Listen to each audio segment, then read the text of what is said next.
up, guys? It is time for an MLB Deeper Dive for today's 10-game slate, where we will cover every single game today, and literally cover every single game today, going game by game, because the MLB Strategy Show this morning got turned into an early live before lock, so that is the pivot we're going to make on behalf of all of you guys today. I am Chris Spags, though, joined by a man who's the namesake behind this YouTube channel, as well as Awesemo.com. You might see him on tournaments as Awesemo, but here he's Alex Baker. How you doing, Alex? Doing good, man. Kind of crazy these days trying to keep up with all these sports. So looking forward to breaking this slate down.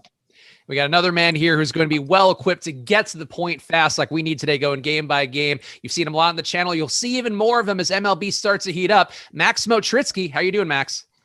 Pretty good, man. Excited to break this one down. I want to hear Alex's opinion so I can put all the guys that he talks about in my lineups.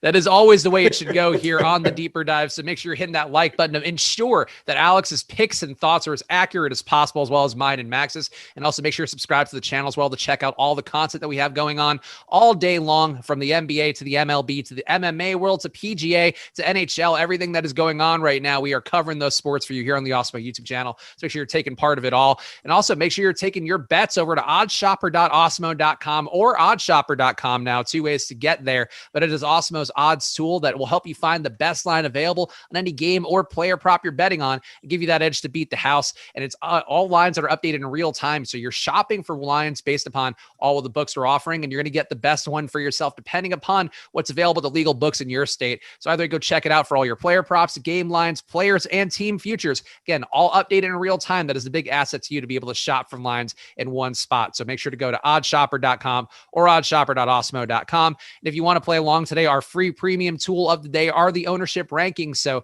we'll talk about some of the ownership projections, the halfway point of the show. I'll give you guys the top 5 owned plays on Draftkings and Fanduel as part of that special time here called Money Time. If you want to check it out for yourself, go take a look at the ownership rankings on the free premium tool.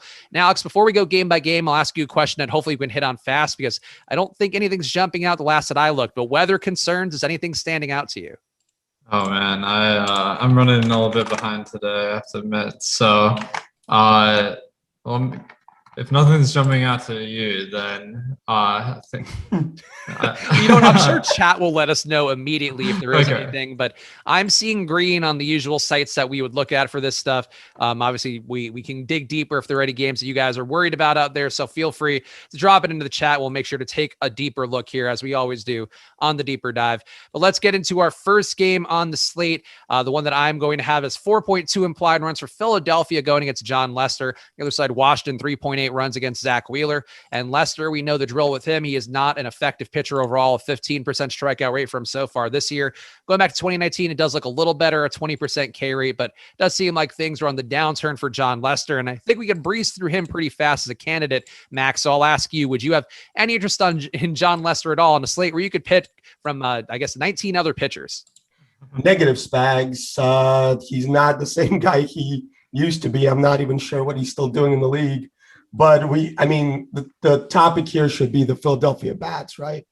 Yeah, I think that I just wanted to make sure we're covering John Lester for the sake of the Lester maniacs out there. But talk to me about the Philly bats then, because they are projected to be a team that has a high probability of being a top stack today, but also projected to be about twice as much ownership on Draftkings. So people chasing that John Lester badness with these Philly hitters. And looks like, Max, every single hitter on this Philadelphia lineup on Draftkings will be at least 11% owned.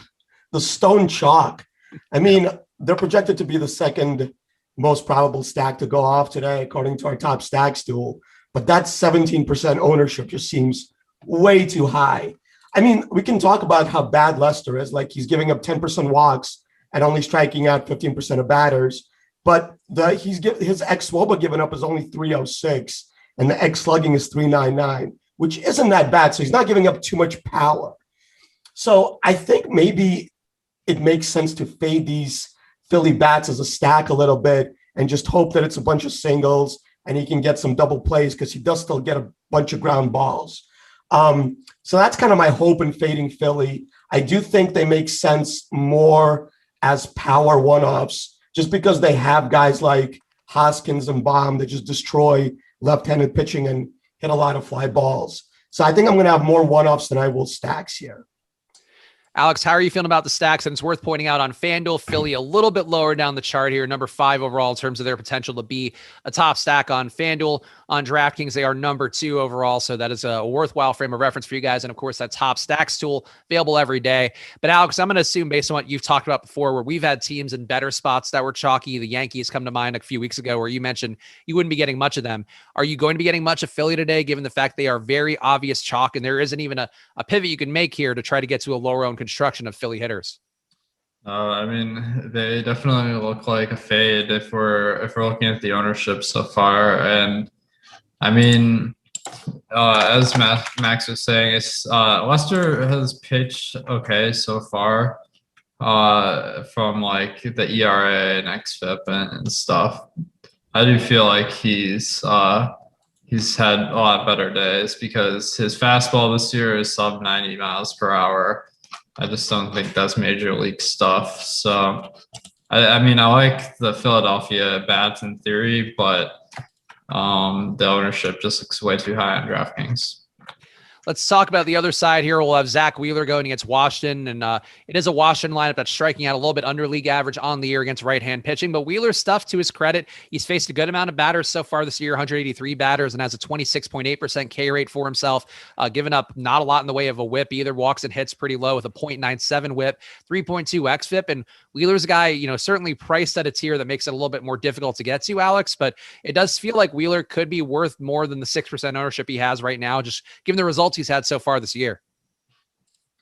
Yeah, I think Wheeler is somewhat intriguing at the ownership being like super low. We have him at 4.4% on DraftKings and 3.4 on Fanduel. I mean, there's Garrett Cole on the slate, so it's understandable why this would be so low. But in isolation, he looks pretty solid. I mean, 27% K rate so far this year. Matchup is on the tougher side. The Washington Nationals striking out less than average and having a little bit better lineup than your average team. So I don't think it's a great spot for Wheeler, but he has a pretty strong baseline. Max, how are you feeling about Wheeler here? And if you're more inclined to take any Washington hitters, you can feel free to throw them into the mix too. But are you interested in either side here, the hitters for Washington or Wheeler himself? I really like Wheeler's ownership at 6% here, just because he's been really good, especially last couple starts. He's kind of ditched the curveball and the changeup and become, I mean, we don't really love the fact that he's a 2-pitch pitcher now, but it's really up to swinging strike rate, throwing more sliders. And that fastball is averaging like 97.5 miles an hour, which is really impressive. This lineup is a lot tougher than it was without Soto, obviously, but I still think that there's some leverage here just with Wheeler's ownership. Yeah, I would agree. Just low-owned Wheeler. He's been pitching over 6.5 innings per start so far this year, going deep into games. Not a great matchup like these guys just talked about for Washington's hitters. Just guys here get the job done like Soto, Josh Bell, Schwarber even, and Trey Turner and up top as well. But I agree. Wheeler a little bit under-owned here. Top pitcher stool backs that out too.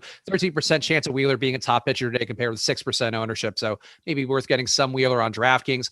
Let's keep going through here. And shout out to apparently we have a lot of Nashville people in the chat. So kudos to all of them. I personally have not spent much time there, though I'm a big fan of the hot chicken as an export. So yes. Kudos to all of that and their representation here. We appreciate all of you guys for being here. So help us out and hit that like button too.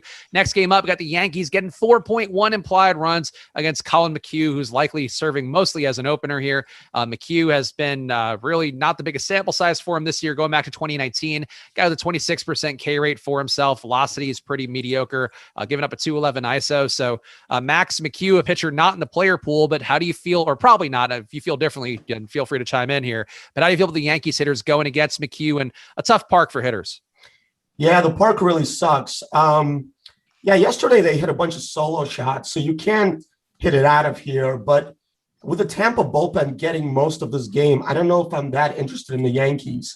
Obviously a ton of power up and down the lineup, and only 1.8% projected ownership for the stack does feel pretty nice. Nice leverage play here. But they're all expensive, the Yankees are, and I feel like Rays are just going to mix and match here to get the best possible matchups against the Yankees hitters, and all of their bullpen arms are really nice strikeout guys. So I don't know, the 4.1 runs for the Yankees does feel lower than it should be. But maybe Vegas is right here, and the Yankees are just not in a good spot facing most of this Tampa bullpen. Alex, how are you feeling about the Yankees hitters? As Max mentioned, not the best implied total, but it is a spot where they do have a higher probability to be a top stacked in their current ownership. So people have been overlooking the Yankees a little bit more recently after they had some disappointing busts for people as stacks earlier in the year. So how are you feeling about the Yankees going against McHugh and it's, as Max mentioned, a pretty tough Tampa Bay bullpen? Yeah, I mean, the Yankees look extremely expensive today on DraftKings. FanDuel a little bit easier to get to, and the ownership reflects that. But really, really talented team that has a tough matchup being in Tropicana versus a bullpen game. Tampa Bay having a pretty good one. So it does seem like a possible edge where you stack them, and then maybe if they get off to a big lead, they're going to be seeing the back of the Rays bullpen instead of the front. And that's something I've noticed in MLB is most of the time the 5-inning lines and the full game lines for the money line are about the same. And I feel like teams try to preserve, they kind of like put up the level of reliever that's equal to the task. Yeah. So I think the Yankees stack has some potential here. Max, I don't know if you have any thoughts on that as well, but that's an interesting take on Alex there with the bullpens. And I know it's something you track a little more closely. So if you have any thoughts, if not, feel free, we can just move on. Yeah, no, I actually completely agree. Yeah, I mean, it makes sense that, if the Yankees put up a bunch of runs early, they're not going to face the tough end of the Tampa bullpen. So, yeah, I mean, it's just taking a shot at the super low ownership for the Yankees. The problem is you're not going to be able to fit Yankees and Cole and have a good lineup around them. So that's the tough part here. So let's talk about Garrett Cole then. He is the chalk pitcher on the slates anywhere you're going to be playing today by a pretty wide margin. On DraftKings, looks like he'll be around 60% owned. On FanDuel, it looks like he will be comparably owned. Actually, I need to pull up that number on the separate screen. So let's just talk about Garrett Cole on the year. Actually been pitching better than he has in the longer term sample size going back to 2019. He's had a 38% K rate since 2019. This year, a 40% K rate. Swinging strike rate's been down a little bit, but the chase rate and swinging strike rate pretty much aligned with where they've been historically. And Max is a chalk pitcher on the slate with Garrett Cole, a guy who has about a 46% chance of being a top pitcher, more ownership than that. So how are you handling him on a slate where he is the clear cut ace that everybody will be going to? Yeah, just the matchup was so good. Tampa strikes out so much. This park diminishes power. So it's really a tough fade for me. Normally, I would definitely say, and he's even going to be like 60 and 70% higher stakes, which is something that I look at. So it's a tougher fade for me than normal just because of this matchup. He's giving up a little bit more exit velocity and hard hits than he has. So I do see like some danger for him with this Tampa lineup that is trying to hit for power pretty much every at bat. So I don't know. I mean, I think it makes sense in this particular spot to just eat the chalk. And that's probably what I'm going to end up doing. Alex, are you taking the chalk here too, given that Spags mentioned is a lineup that does have some power, but does have 5 guys that strike out above league average, an aggregate 25.2% strikeout rate for them against righties on the year, giving up a little bit less than that, 24.9%. Is Tampa Bay the kind of matchup that you just can't avoid here going against Garrett Cole?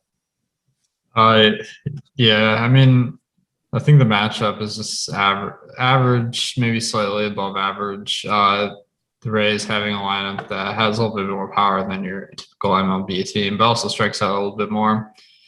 It's a good park, though. So I guess this is a little bit better than average spot for Cole. And he's been amazing this year, 40% K rate. I mean, the underlying metrics, like you were saying, like the swinging strike rate looks strong, and the velocity certainly above 97 miles per hour. The fastball, that's exceptional. It's the highest he's ever had. So I think he's a really good play. It's just a question, like, he's priced at a point on DraftKings where he's like 2.7 points per dollar, which you're giving up like 8 points if you go to average pitcher off Cole. So that is a tough pill to swallow. You might be better off just eating the chalk, like Max was saying, and try to get different elsewhere.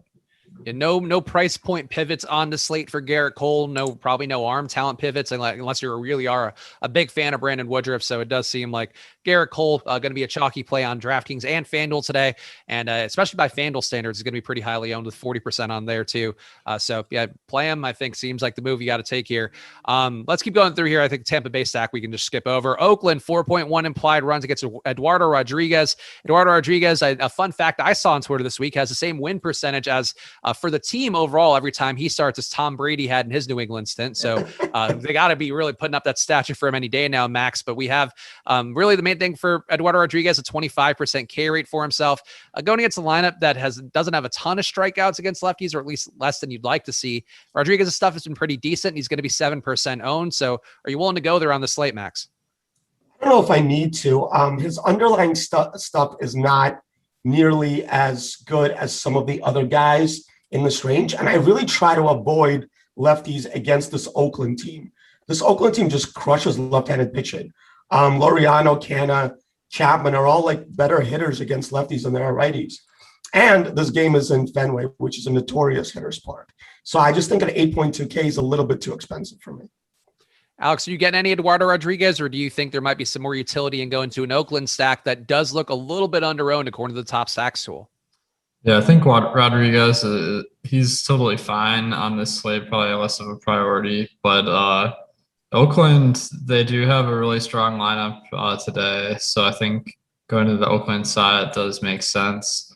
In general, their stats are a little bit lower since they play on the West Coast and the Bay Area. So overall, really solid team, I'd say. And they got a nice park shift going into Fenway. Let's talk about the Boston hitters in this spot going against James Kaprielian, who I guess, or Kaprielian, however that's pronounced. I tried my best, and that's really what matters. But he should be, I would presume, more of an opener in the spot. I don't think he's pitched so far this year based on what I'm seeing. Going back to last season, he's faced 17 batters and given up a 1.6 whip and doesn't seem to have done. Actually, he's had really crazy strikeout numbers against righties, a 44% K rate against the 9 righties he's faced. I don't know what to make of him. I don't think he's going to be that good, though, Alex, would be my main takeaway here. So are you not? I'm going to ask, I guess, first of all, you're not playing James Kaprielian, I'm going to assume, even with the cheap price point. But second of all, talk to me about the Boston hitters going against him. Well, it's not quite as crazy as you're making it sound here. This guy is a good prospect. Ranked 10th on the Oakland is prospect list. I guess that's not that good, but one of the things is we don't have a lot of data from AAA this year. It looks like he's made one start where he faced 21 batters, so I think he's stretched out. And his strikeout numbers in the minors, going back to 2019, where he had more goes at it, looks like he is maybe average to above average at strikeouts. So if you had a good matchup in Park, it'd be one thing, but in Fenway versus a team that has a lot of power, like I don't think this is the right night to target Kaprielian, but if you really needed someone cheap, I think he is viable. Max, do you see yourself getting any Kaprielian here? He is 40 or 6,500, as Alex was hinting at there. Actually, no, 4,500. I was reading that incorrectly. Yeah, very cheap here. Certainly can open up whatever you want on the slate to play him. Would you play him at all? Yeah, I mean, I don't know if I would, just because of the matchup. I think in a different matchup, I would be a lot more interested. Like Alex was saying, he does seem to have pretty good stuff, like averaging 95 on the fastball, has a pretty good slider. Yeah, I mean, just in a different spot. Like Boston doesn't strike out much. The park is a hitter's park. I'm sure he's going to be a little bit starstruck going against his Boston lineup at Fenway in his first real start. Yeah, just probably not a spot I'm going to get to. Boston hitters do seem like they are also a little bit under-owned compared to their chances of being a top stack today. And they are a team that does have, I believe, the highest odds on the slate, or at least one of the highest odds on the slate of being a top stack. So, Alex, you mentioned that you had some interest in Kaprielian's talent, but still Boston 5.4 implied run total here. No double-digit ownership on DraftKings for any of the hitters, so that's also worth pointing out too. But how do you feel like the Boston stack is standing out to you? And is there any hitters in particular that jump out? I think DraftKings and Fanduel did a nice job pricing up the heart of this order, where it looks like their 3-6 guys are all minus values, and that kind of works to your favor sometimes because it drives away the ownership. The highest owned players are the number 1, 2, and then 7, 8, 9 hitters. So no one's going to be on this Boston stack, and they have a really good spot versus a newbie pitcher in a great park. So I do feel like if you're not on Cole, then trying to spend up for these Boston guys makes a lot of sense. And if Boston has a big day, I guess it wouldn't be surprising that Cole's not in the winning lineup, even if he goes out and does what we're expecting. Max, how are you feeling about the Boston bats here? One of the highest implied totals on the slate, and going against this guy who it does worth pointing out from 3-run shot in the chat that he was the main piece of the Sonny Gray trade at Oakland. Was a top 20 prospect before he got injured for the past 4 years. So coming off an injured entire presidential term might be tough. But how are you feeling about the Boston hitters, Max? Yeah, I mean, it's a great spot. It's just so tough to fit them in. Even if you fade Cole, like you have to play one of these pitchers in the 9K range, or even like the 8.9 with Duffy, that are just projected way better than everybody else. So it is tough to fit them in, but they're in a great spot.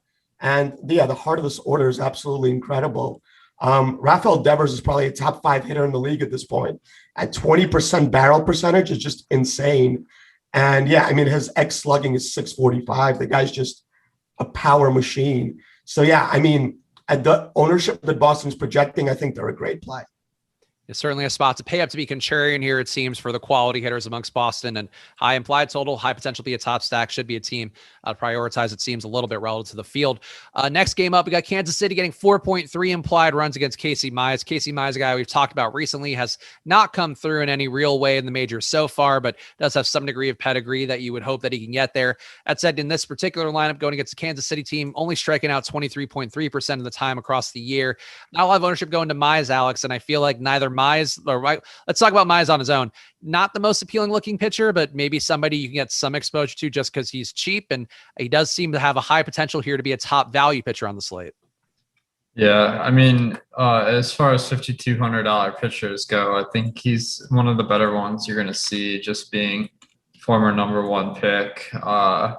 Hasn't really gotten good strikeout numbers so far this year at 16%, but that is in line with the $5,200 salary mark. He's stretched out, and he has a good matchup where Kansas City strikes out a little bit more than average. So I do think it's not crazy to consider Mize here, but I feel like there's probably better ways to build a lineup. Max, how are you feeling about Casey Mize? Another value opportunity here. And as Alex mentioned, just a guy who's cheap for the kind of pitcher he is, but still maybe not a necessary piece. So how are you feeling about him? Yeah, I don't hate it just because Kansas City's kind of putting a weird lineup here where they're putting all these lefty bats in, like Dyson and O'Hearn. So these guys aren't like they're A hitters. Yeah, but I mean, I don't see the tons of upside with Mize here. Even if he goes deeper in the game, he's only striking out 16% of batters. So I don't know if he can give you a score that, I mean, I guess with a Boston stack, I feel like if your Boston stack goes off and you can get your number 1 pitcher exactly right, Mize can come close to giving you enough points to get that 1% GPP team. But it's just really, really tough to build that exact lineup with a guy that's just not going to give you a GPP winning score more often than not.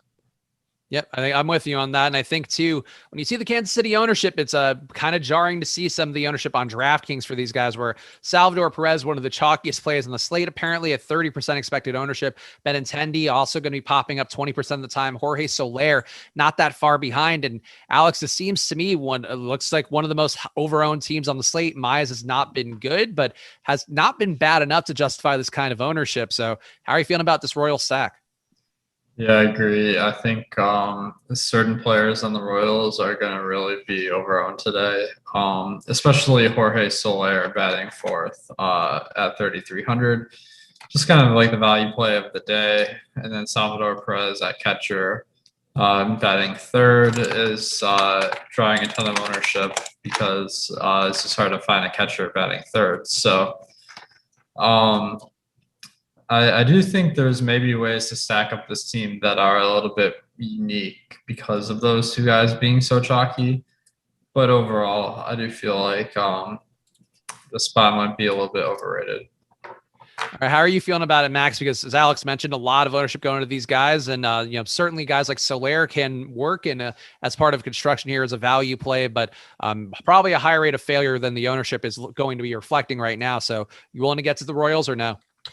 Yeah, I think if you're stacking the Royals, it's totally fine. Like Soler's hitting the ball hard 60% of the time and has a 14% barrel percentage. Like this is really good numbers. He's just been pretty unlucky so far this year, which is why he has a really cheap price tag. I think my advice, if you stack the Royals, you kind of have to fade Cole and just go different in pitcher. Just because your stack is going to be so chalky and you're going to have to compete with so many Cole KC stacks today. That makes sense. Danny Duffy on the other side, going to be also pretty decently owned today. Guy under 9K on DraftKings, and he has been very good this year, despite really seemingly not a lot of things changing overall for him. He is up to a 28% K rate compared to a 22.6% K rate going back to 2019. Swinging strike rate's been up for him as well, a 14% swinging strike rate. Velocity is up about a mile and change per hour since 2019 as well. So there are meaningful improvements that have been made for Duffy, Max. And are you willing to go with the field here, given that he is one of the chalkier options in this price range? Yeah, I mean, with Duffy, like all I have to do is look at his average fastball velocity. When it was down, he got hit hard. When it's up, he does really well. And so far this year, like you said, it's up around 94. Yeah, I mean, he's just at 8.9K. He's definitely fadeable. Whereas like if he was 7.5, I feel like you would just kind of have to lock him in if he was it's projected for 17%, which isn't even that high. Like it's really close to his top two pitcher percentage of 15% in our pitcher tool. So yeah, I mean, I'm definitely willing to get to Duffy here, especially if I'm fading Cole. I feel like Duffy makes sense with a Wheeler. Alex, how are you feeling about Duffy? Because he is facing a Detroit team that, if you look at the season-long numbers, they have been egregiously bad against lefties, a 35% K rate, a .065 ISO. And you look at the longer-term sample size for the hitters, it does seem like they should be better than this, which is strange to say for a Tigers lineup, but the numbers are the numbers, Alex, and they've been very bad against lefties. Do you find that to be an added check mark to be given Danny Duffy today? I mean, I think it really depends who's in the lineup. So it does look like they have 4 switch hitters in the lineup, which is kind of intriguing, but I would look at those guys' splits.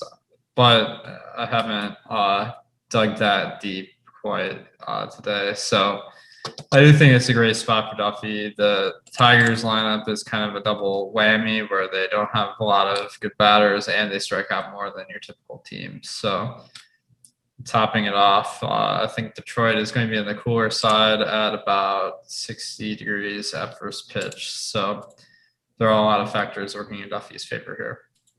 All right, let's get one more game in, then we'll do the money time and take you guys through the top 5 owned plays on DraftKings and Fanduel for free that you can always get for yourself at Awesemo.com/join.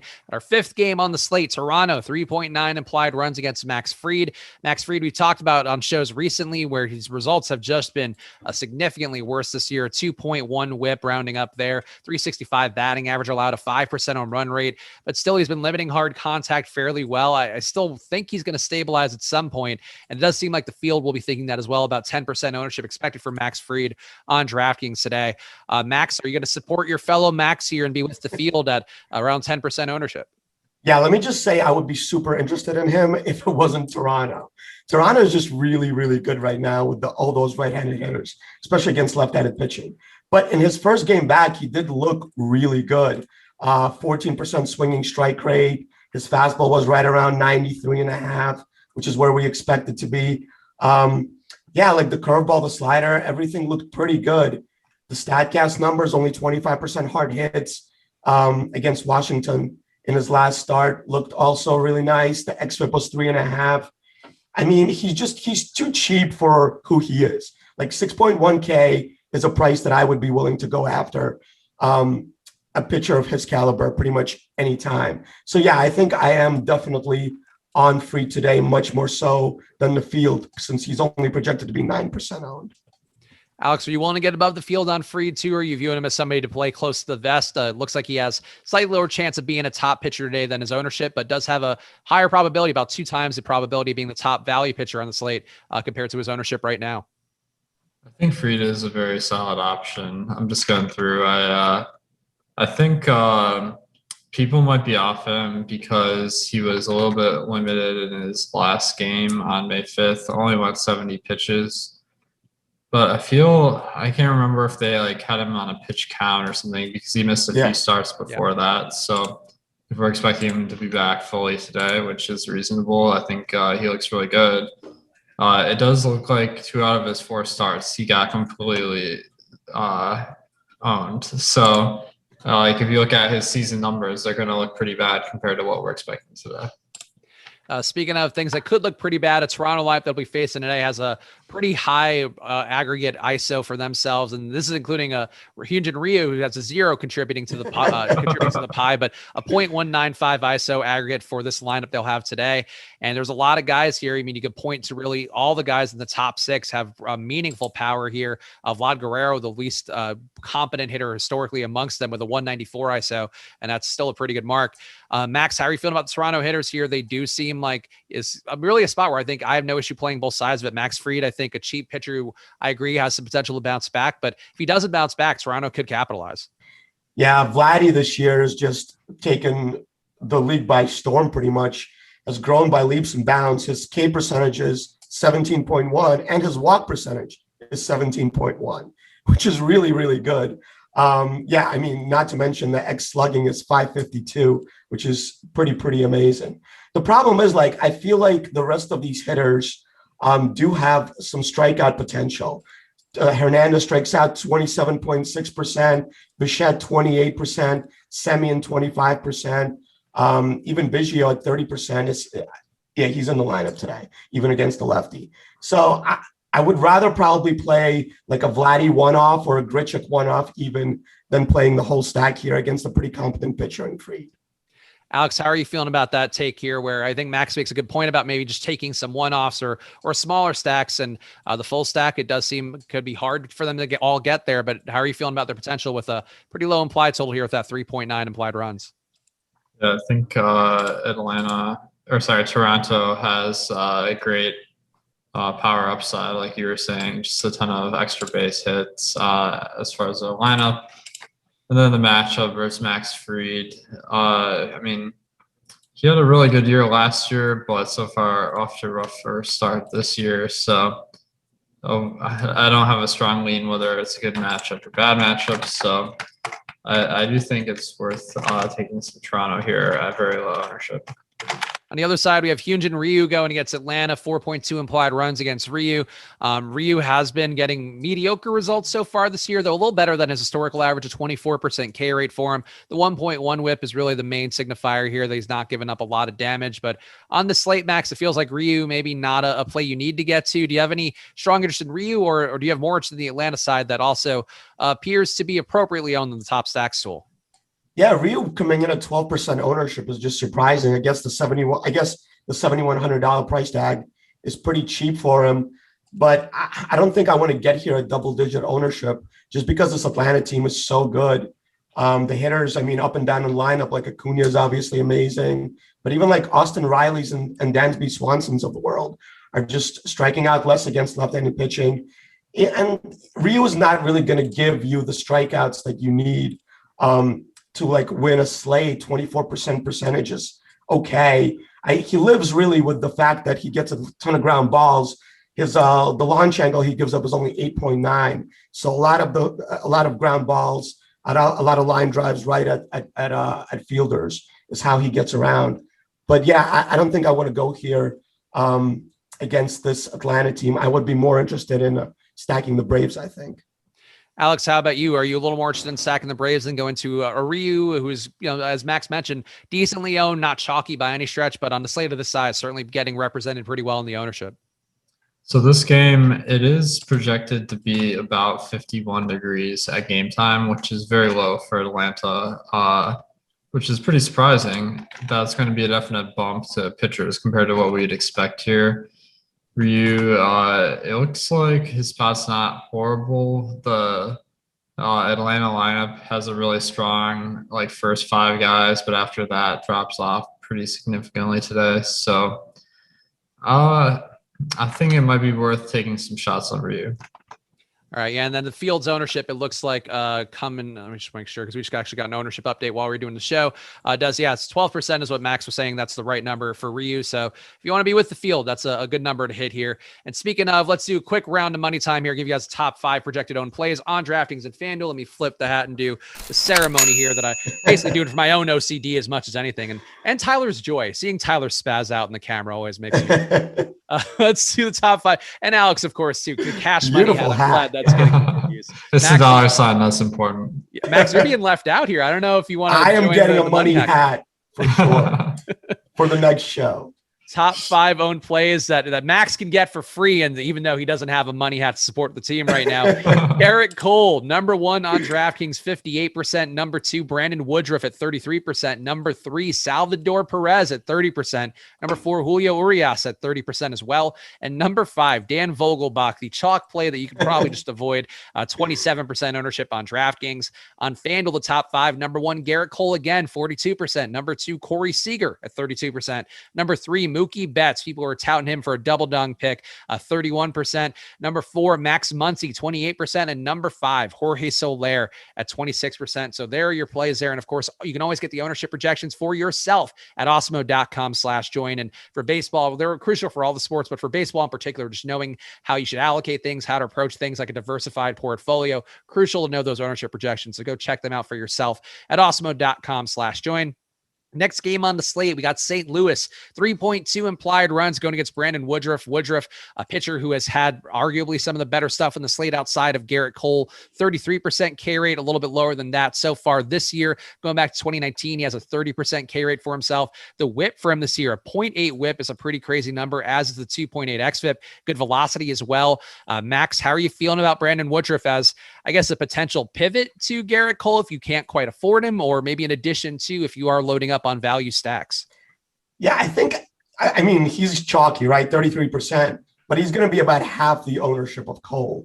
And I think the projection isn't that far off. I mean, he gets to face a pitcher, right? So that's a plus.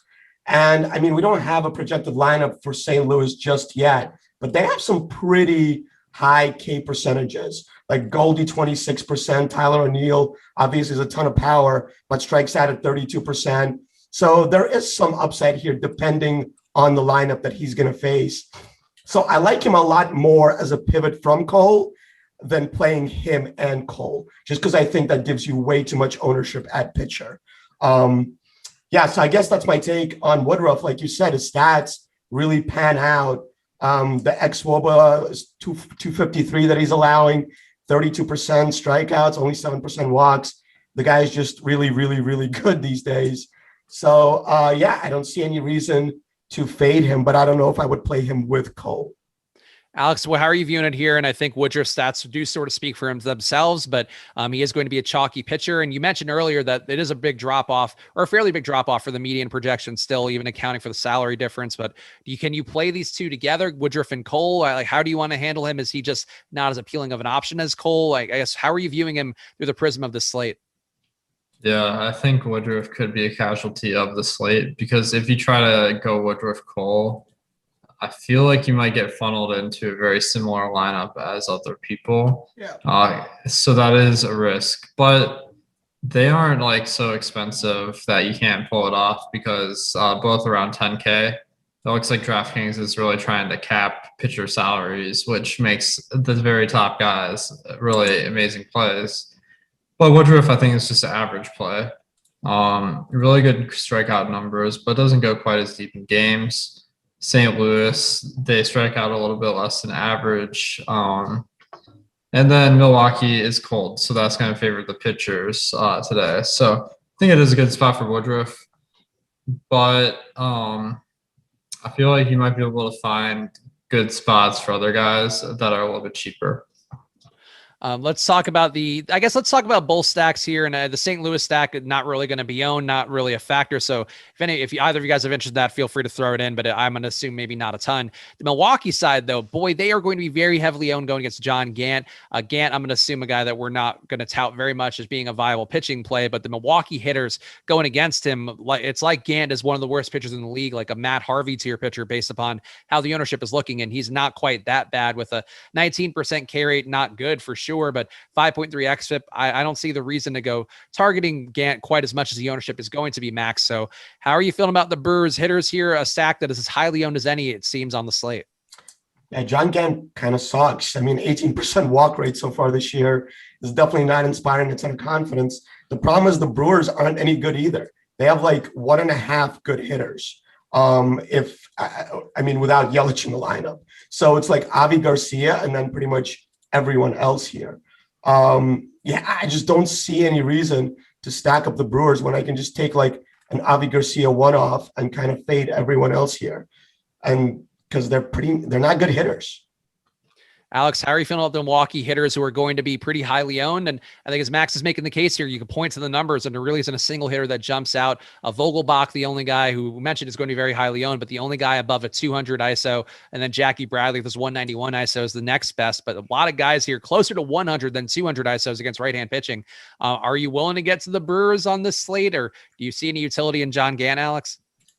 Yeah, I think Gant, what I'm seeing is his fastball velocity is down 3 miles an hour this year, and from 2 years ago, down almost like 5 miles per hour. So his stuff has gotten a lot worse. But Milwaukee's lineup is probably the worst on the slate too. So with them getting so much ownership, I think pitcher leverage really doesn't work in fantasy, I'd say, because like, even though Milwaukee's chalk, only about 20% of lineups are going to have a Milwaukee stack today. So I wouldn't go to Gant, even though I don't think it's crazy. It might have some Gant, but their lineup's just so bad and the conditions are bad with it being around 50 degrees. So I feel like Milwaukee could be a good fade today. Let's keep going through here and hit that like button, guys. We're doing 10 games in this hour, so we're trying to cram in as much information as possible. We appreciate the support a bunch on the channel, so hit that like button and also make sure you are subscribed to the channel as well, because we have content going on all day long, including our 3-hour marathon stream coming up next of NBA shows / the tip-off. So come join us there next, including me. I'll be on that tip-off show. Next game up, we got the Angels, 4.1 implied runs against Jose Urquidy. And Urquidy, after starting pretty well in his major stints for the most part, is leveled out as a under-league average strikeout pitcher, an 18% K rate for him so far this year, faced 160 batters, so a decent sample size going for him since 2019, and 19% K rate. So an under-league average strikeout pitcher going against an Angels lineup that also looks overowned as a stack. So I would say maybe not a ton of interest for either side of the equation here, Alex, but do you find any sort of upside or a really big upside in priority plays amongst either the Angels or Jose Urquidy? I guess the short answer is no. I mean, Urquidy doesn't get enough strikeouts to really be in consideration at this price tag of 8K at Draftkings, so 7,400 on Fanduel, and the matchup versus Angels is quite tough. The Angels bats look like probably the play of the game. You got some cheap options, some studs with Ohtani and Trout, so I think they're pretty viable. On the other side, Heaney, pretty overpriced for a matchup versus the toughest team to strike out in the league. So I'm not really keen on him. Max, how are you feeling about either, I guess any part of this game, you could just throw it out there because it is a spot that certainly there can be some potential here. But as Alex mentioned, you have Heaney, who's been a good strikeout guy going against a team that doesn't strike out at all. You have Urquidy, who doesn't get strikeouts, going against a team that doesn't strike out at all. So what interests you in this game? Man, when I first looked at this matchup, I was like, oh, Heaney's going to be like 1%, and I'm going to play a bunch of him just because of 38% K rate. I feel like he'll be able to strike out even the Astros, especially because they're going to throw some lefty bats in there, maybe 2 or 3 of them. And if they go to their righty bats to replace the good lefty bats, then that's a fine strikeout matchup as well. Just the 9.1 K really kind of hamstrings you. I wish he was like 1K cheaper and I would have a bunch of them. I still will take some shots at Heaney just because of his upside in a spot that's completely unowned. As far as playing any Angels hitters, they're just so expensive. 6K for Trout, obviously he's the best hitter in the league. He should be 6K. But Urquidy only gives up 33% hard contact. So I don't know how interested I am in that aspect. I think if I was going to play anyone, I would play Justin Upton at 3.2K. His power numbers this year are really, really good. All right, let's keep going here. We got Minnesota getting 3.6 implied runs against Dallas Keuchel. Keuchel on the year has been even worse as a strikeout pitcher so far, down to an 11% K rate. Velocity down a little bit since 2019, though not appreciably, 89.2 miles per hour to 88.4 miles per hour so far this year. But Keuchel, not a great strikeout guy who sometimes spikes a tournament upside. You can maybe play him a little bit here. Nobody else will be playing him, so keep that in mind. And the Minnesota hitter certainly capable of getting power, but Keuchel's one ability is keeping that ball down, a 19% fly ball rate for him so far this year, 1.9% home run rate. Alex, do you like either the Twins hitters or Dallas Keuchel in this spot? I guess the Twins hitters have some merit. They're really expensive for the spot, so looks like no one's on them tonight. They'll probably include me, to be honest, but Keuchel is pretty much as bad as they come in DFS because of his 11% strikeout rate this year so far. He hasn't been bad, though, as he's kind of known as a ground ball pitcher, so I don't see a lot we can do here. Max, do you have any more interest in Minnesota with that 3.6 implied total, or Keuchel here, a guy who, again, does spike that random upside, pitching about 5.5 innings per start of pure mediocrity, pure mediocrity from a fantasy standpoint? Yeah, Keuchel giving up a 0.1 launch angle and 122 at bats, which is pretty insane. Like, that's just everybody hitting it right into the ground in front of the plate. Yeah, I mean, not really interested in Minnesota, maybe as one-offs, just power one-offs. Kyle Garlick does look really cheap at 3K, a guy that can give you some doubles, some home runs here if he lucks into a fly ball. But yeah, probably neither one for me. And on the other side, we have J.A. Happ, who's had some random upsides recently, but still on the year of 15% K rate for himself, along with a 5.4 xFIP. That seems to indicate worse things to come than the current 0.85 whip that he has. Reasonable price point for J.A. Happ, which I guess is the best thing going for him, but low probability to be a top pitcher today, under a 3% chance of being a top pitcher combined with next to no ownership. And on the White Sox side, it does seem like they are a little bit under-owned as a stack, so maybe you can go that way, Max. But do you like either the White Sox hitters or J.A. Happ in this situation? I do like the White Sox here just because Happ has been really lucky so far this year. So regression is coming. He's giving up 458x slugging here and only striking out 14% of guys, walking 7%. Yeah, I feel like the White Sox stack makes sense. They look a little bit cheap up and down the order outside of like Timmy Anderson here. Andrew Vaughn has a bunch of power at 2.5K. Mercedes just tearing the cover off the ball, 4.3K. Yeah, I think the only thing that's keeping me off the White Sox stack is, I guess, the weather in Chicago is cold at 50 degrees. But other than that, I really like the matchup here. Alex, are you feeling similarly here about the White Sox hitters, or are you willing to take any flyers on J.A. Happ, who won't be owned by the field at all, looks like? Yeah, I think Max summed it up pretty well, but I think the White Sox have really low ownership today. The weather is cold, so it's not the greatest spot, but J.A. Happ isn't going to really deter me from taking some shots here. All right, we got two more games to hit on. Next one up is going to be Zach Gallen going against Miami, a revenge game for Zach Gallen. 3.5 implied runs for the Marlins in this spot. And Gallen, to his credit, I feel like he's one of those guys that, certainly can a little bit more towards mediocre in terms of his xFIP, a 4.2 xFIP this year, just under a 4 xFIP since 2019. The strikeout numbers for him are there, 28% K rate so far this year, also giving up next to no home runs, under a 1% home run rate. And I feel like these are positive signs for Gallen. The issue is really that he is not Garrett Cole. He's also not going to be even Brandon Woodruff. So that's something to ding him for a little bit. But Alex, he's going to be 19% owned. Do you find any issue with that ownership? It a little bit higher than his potential to be a top pitcher, it looks like, but still a very solid pitcher on the slate. Yeah, I think he looks like a good option today. On Fanduel at 8,200, that does give you a lot of salary off Cole compared to Draftkings. So I think he's a lot better on Fanduel. But let's see. There isn't a line on this one, but I have been looking at Fanduel more because they offer lines when they don't have a pitcher, in this case for Miami. So the over-under on this game is 8.5. Money line is minus 168 for Gallon. So it seems like they have Miami projected for about 4 runs. Shows Gallon's in a pretty good spot, and they strike out about average. So I do think, particularly on FanDuel, a really good play. Max, how are you feeling about Zach Gallen in this spot going against the Miami team with a low implied total? And definitely some guys who can strike out here. 6 guys in the lineup who strike out above league average. Yeah, I really like the matchup here. Tons of strikeouts. The only thing that scares me is if the roof is open, it's 95 degrees in Arizona. I'm hoping they close the roof. I haven't heard anything about that just yet, because that would make this matchup even better for Gallen. And yeah, I feel like the price is right for his upside, as well as the fact that he's only going to be, 17, 18% off of a Cole who's going to be 90%, or even a Woodruff at 30%. So I really like the ownership play here for Gallen. Just Miami has a ton of strikeouts up and down the order.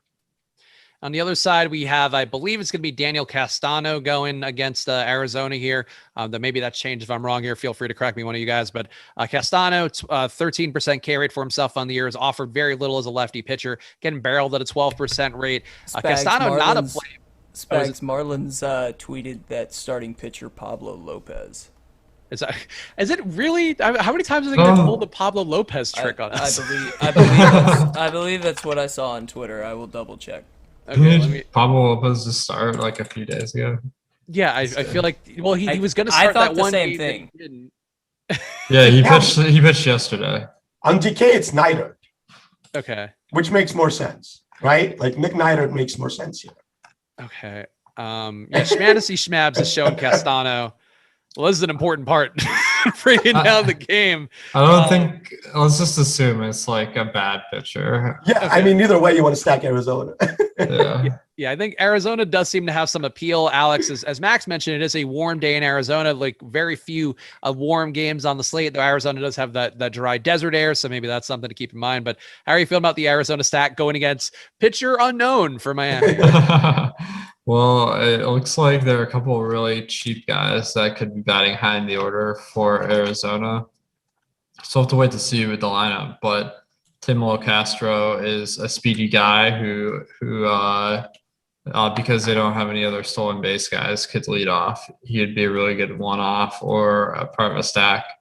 And Christian Walker is 3,400 for some reason. I mean, that's a pretty good player. He's been slumping to start the year, so that's the only reason.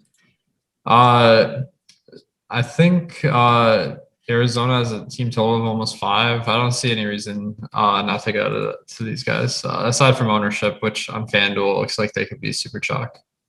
Max, how are you feeling about the Arizona Hitters? And it's worth pointing out, too, on DraftKings, Tim Locastro are going to be very highly owned because he's in that leadoff spot and very cheap. And that's something we talk often a lot about with stacks, where just maybe taking Locastro off will get that ownership product down quite a bit. But Max, besides that, is there anything you're seeing with Arizona that really jumps out? Yeah, I just feel like Carson Kelly is your really good pivot off of Sal Perez, who's going to be the chalk here. Carson Kelly's just an amazing hitter this year, top 5 in like every StatCast metric. So I like that pivot off of Sal Perez. All right, we got one more game left on the slate, so hit that like button now, guys, and then we'll give our little home run picks and close it out here. But we got Seattle, 3 implied runs against Julio Urias, who we talked about earlier on the show, going to be one of the chalkier plays on the slate, one of the highest owned pitchers on DraftKings, and getting comparable ownership on FanDuel as well. And Urias does have a pretty good projection on him today, Alex, and he's a pitcher that has improved in terms of a strikeout rate, a 27% K rate so far this year, giving up a little more power than you'd like to see over league average home run rate of 3.6%, but everything else here looks pretty good. And I feel like Urias a fine play, though he does sort of seem like Gallen, where he's not Woodruff, he's not Garrett Cole, and those are really the 2 main dings that you can give to Julio Urias. Yeah, I think Urias looks like one of the best options today. The matchup versus Seattle, their projected lineup has a lot of Ks, like especially the pitcher Justin Dunn is like almost an automatic strikeout. So I think given the matchup, the park, this is a slam dunk play. The only thing stopping me is, we already have one slam dunk play with Cole, so like putting them both in a lineup together, you might end up overly chalky. Max, how are you feeling about that? Where Alex makes a pretty good point that Urias and Cole probably going to be a popular combination. Is there some configuration you can imagine getting to Urias here in the hopes that you are getting a little bit less ownership for a guy that does seem to be one of the better projected plays on the slate? Yeah, I mean, if you're going to play Cole and Urias together, just stack like a 1% stack. That's all I can tell you. Just because they're going to be the overwhelming chalk of those two of the pitching slate. Yeah, I mean, the only thing I can see against Urias is, like you said, his X slugging given up is 431, which is on the higher end of the pitchers that are going today. So it does give up some power. We saw him get clobbered by the Angels last start. So yeah, I mean, I don't know if I'm going to get there just because of the ownership. I think I'm going to play the lower owned 9K guys myself, but I definitely wouldn't fault you in playing Urias today. The other side, we have Justin Dunn, who has been probably a little more lucky than he should be with a 174 batting average, though. I guess going back to 2019, he's faced 340 batters almost and has a 180 BABIP going back that long. So maybe that's just his skill set at this point is keeping that batting average on balls and play low. But Dunn, for the most part, not a high upside pitcher in terms of strikeouts, only a 20% K rate. I'll just ask because we have a little bit of time here, Alex, but Justin Dunn, is he in play for you at all at pitcher? The Dodgers are probably the best lineup in the league, and this isn't a strikeout guy, so there really aren't very many outs here. All right, and let's talk about the Dodgers hitters real fast. As Alex mentioned, they are one of the best hitting teams in the league. This lineup today, or projected lineup today, looks like they'll have about a 19% aggregate K rate, aggregate 200 ISO. On the year, their numbers have been pretty solid against righties, so a little less power than I think you'd expect from the Dodgers. So that's something to keep in mind. But a lot of ownership going to Betts and Seager. Both guys look like solid plays, Max. But how are you handling this Dodgers stack, who is going to be a little bit under-owned according to their potential to be a top stack today, it looks like? Yeah, I mean, how are people fitting in Mookie Betts at 6.2K? That's what I want to know. They're just all super expensive, which is why I really like them as plays. I think like one of my teams, I don't know, I don't want to give away the goods here, but like getting a 9K pitcher with Max Fried and taking a Dodger stack really feels like a high upside team to me. Justin Dunn, insanely lucky. I don't think that BABIP is going to hold. He's giving up a 23.2 degree launch angle, which is like the exact launch angle you need to hit home runs. I don't see any way that he is going to last in this league, given his stuff and the way he pitches. So yeah, give me a Dodger stack all day. All right. And that covers everything on the slate. Anything else that we didn't cover for you guys, Max? I'll ask you first. Anything that we didn't hit on, or do you just want to give us a home run pick to close us out? I feel like we can do that too. A home run pick. All right. I'll go from this game. Let's go with Max Muncy. Okay, that's a solid pick. Alex, I'll stall for time for 5 seconds here for you, but how are you feeling about the home run picks? And give me one to close us out. I always feel great about home run picks. That's really what we do best. So let me one guy that I'm looking at is Josh Donaldson. This game, kind of on the colder side, but he does have the positive platoon split versus Dallas Keuchel. Now that I'm saying this out loud, I'm reconsidering this because of the launch angle, but I already locked it in, so whatever. Guaranteed 2 home runs. Yeah. Like you put it into the universe, as long as you talk down the pick, it's going to work out. That's always how it goes. And yes, that's the real money time is touting out of both sides out of your mouth. I will say for me, here's what I'm going to do. I'm going to take Carlos Santana going. It's Casey Mize. Every other Royal's going to be owned, but Carlos Santana should be hitting from the left side of the plate. Mize giving up a 1.8 whip and a 6% on run rate along with a 294 ISO to lefties. So I think Santana's the one that takes advantage of it, and that is how that stack goes south today. Let's make sure you're following at Awesemo DFS. Follow at DFS Max as well. These two guys did a great job for you all today. So make sure you're checking them both out. Follow me at Chris Spags for doing a more mediocre job than those two did. But either way, I'm here for you guys all the time. Make sure you're also following at Awesemo_com because we have giveaways in addition to all the content we have going on the website itself and in our show. So lots of ways for you to help get smarter about DFS and how people are approaching things. We appreciate all you for being here. So have a great slate today. Pay attention to the news and our news god as well, as we always advocate for you guys here. But thanks for watching the show. Catch you soon. Good luck.